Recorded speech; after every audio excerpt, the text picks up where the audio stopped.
O blefe de Malafaia e os neopentecostais no centro da extrema-direita, lá no coração deles. Vem comigo. Antes de seguir, gostaria de pedir seu like nesse vídeo e sua inscrição nesse canal. Peço também, caso você possa queira, sua contribuição clicando no botão Valeu ou se tornando membro aqui do blog do Cadu Amaral, clicando no botão Seja Membro.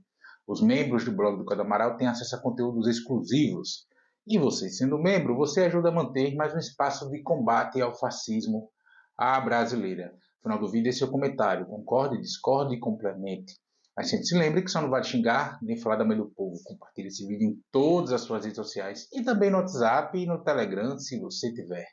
E lembrando que se você é de Alagoas, você pode assistir o blog do Cadu Amaral na TV Com Marcel, canal 12 da NET. Sempre aos domingos, ao 12h45. Se você não é de Alagoas, você pode assistir a TV Com no link que está na descrição desse vídeo. Obrigado. 30 de março, são agora 11h30 da manhã, e o pastor Silas Malafaia soltou mais um blefe, um vídeo blefe nas redes sociais. Acho que no dia 29 ou no fim do dia 28 de março, em que ele afirma aos berros, para variar, de que ele e Bolsonaro teriam vídeos comprometedores com sabe-se lá quem, que caso eles fossem presos, seriam liberados imediatamente. E o blefe tem todo aquele estofo de roteiro de cinema, né? Tem vídeos com outras pessoas que, caso seja preso, o Bolsonaro também tem, seremos soltos imediatamente, que venham, me prendam, etc. Aqueles arroubos dele desafiando o Supremo Tribunal Federal, a Polícia Federal, enfim, o sistema policial e de justiça brasileiro como um todo. Isso é um blefe daqueles. Pense, Malafaia não tem nada, tampouco tem o Bolsonaro, tem qualquer coisa que valha. Malafaia quer ser preso, assim como o Bolsonaro também quer. Por incrível que possa parecer, mas querem. Presos, Bolsonaro e o Malafaia, enfim, presos sem o fim do devido processo legal, ou seja, sem o trânsito em julgado de ação penal condenatória. Isso lhes daria argumento mobilizador, seja para as eleições deste ano, 2024, seja para as eleições de 2026.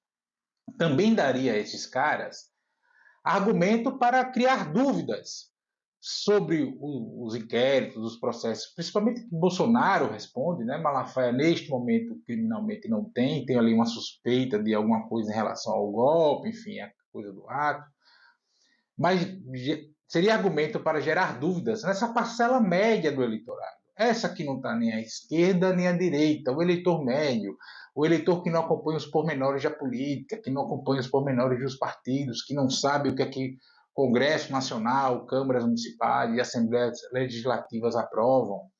Esse que mal lê o noticiário de política, se muito lê as manchetes, esse que faz a sua avaliação política a partir da vida real, concreta, objetiva, e que para minimamente para acompanhar a eleição, no período, ou para acompanhar a política no período eleitoral. Esses. Malafaia, especificamente Malafaia, preso, o credencia para ser vice de Michele Bolsonaro, que neste momento que eu gravo esse vídeo, é o nome mais forte da extrema-direita para as eleições. Neste momento que eu gravo esse vídeo, ela é o nome mais forte da extrema-direita para as eleições. E Malafaia simboliza a opção pelos neopentecostais como pilar da extrema-direita. Basta a gente olhar o ato de 25 de fevereiro em São Paulo. Tirando o Tarcísio e o próprio Bolsonaro, não tinha militar ali. Foi um ato mobilizado, oficialmente pelo menos, construído inclusive pela igreja do Malafaia. O discurso da Michele teve esse teor religioso, inclusive ela proferiu a frase que erramos ao separar a religião da política, e aí o mal adentrou, enfim, essa bobageira pseudo-cristã e pseudo-religiosa que esses caras usam para se alimentar politicamente. Veja, nem a política, efetivamente, parlamentares, assim, figuras de expressão, né? Os poca-urnas, os inexpressivozinhos ali, esses mais miméticozinhos de rede social, eles estavam lá em separado, mas no trio não estava. A política não estava lá. Exceto por Romeu Zema, governador de Minas Gerais, que não pode mais ir para a reeleição em 2026.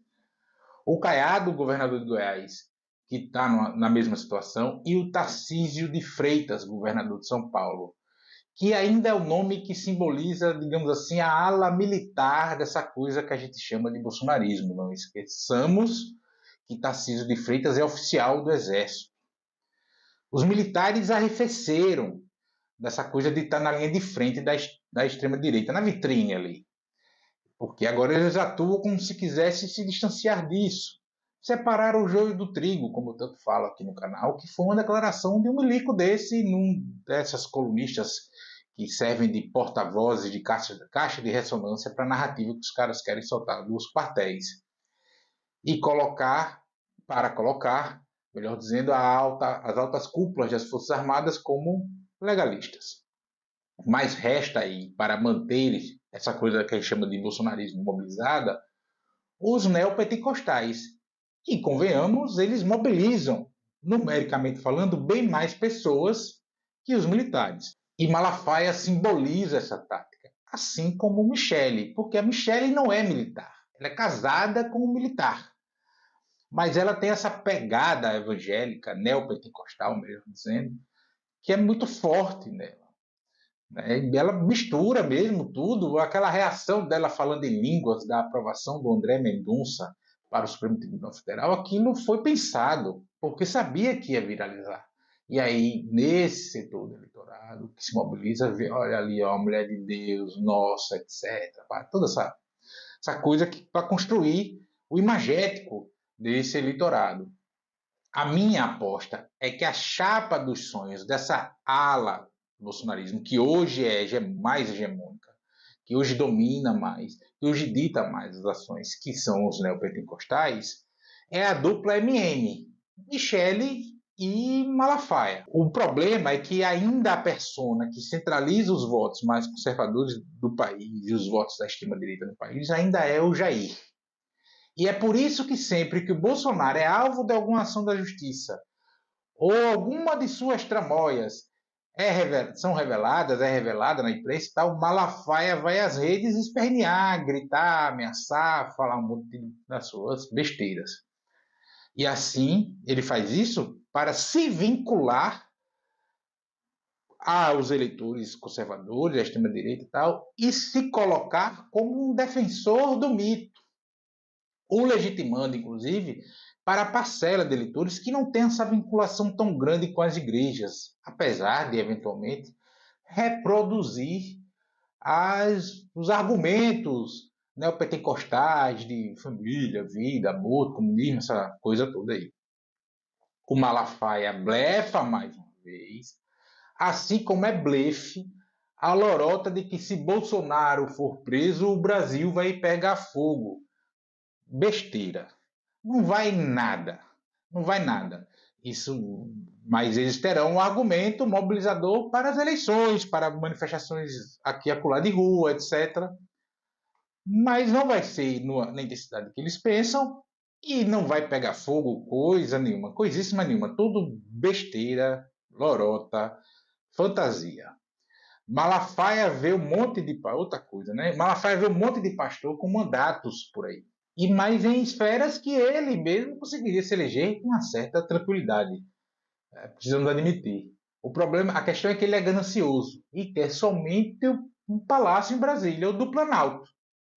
Podendo ser, inclusive, na vice de Michele. Não tem problema. Vice no primeira, o pensamento do cara, né? Vice da primeira, vai para a reeleição e aí depois sou eu. É precisa sempre se lembrar que política é uma atividade que você pode fazer enquanto você conseguir pensar e falar.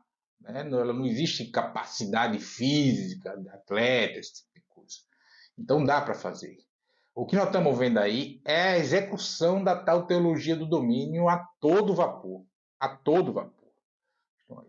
Que é essa coisa de a dominação dos filhos de Deus, que está lá no Gênesis, etc. que tem uma interpretação troncha que joga para essa narrativa da extrema-direita, dessa mistura de religião com política que foi criada nos Estados Unidos lá nos anos 70, enfim. Eu já fiz vídeo aqui falando, eu já fiz comentários sobre essa coisa da teologia do domínio. Se você está assistindo pelo YouTube, volta aqui no canal, vai nos vídeos, você vai encontrar isso. Então, a teologia do domínio a todo vapor. E sejamos francos, é muito difícil, é praticamente impossível debater seriamente questões objetivas da vida em sociedade quando se mistura fé com política. Porque você pode mostrar todos os argumentos concretos e o contra-argumento vai ser a vontade de Deus. Por exemplo, para qualquer que seja o tema, tá? Para qualquer que seja o tema. Você pode mostrar qualquer argumento, por exemplo, para políticas públicas, para que elas sejam executadas ou para que elas deixem de ser executadas, e muitos dos argumentos vai ser isso é comunismo e é contra a vontade de Deus. Então é muito difícil fazer esse tipo de debate. Fiquemos de olho e saibamos reagir a essa movimentação antes que ela se consolide.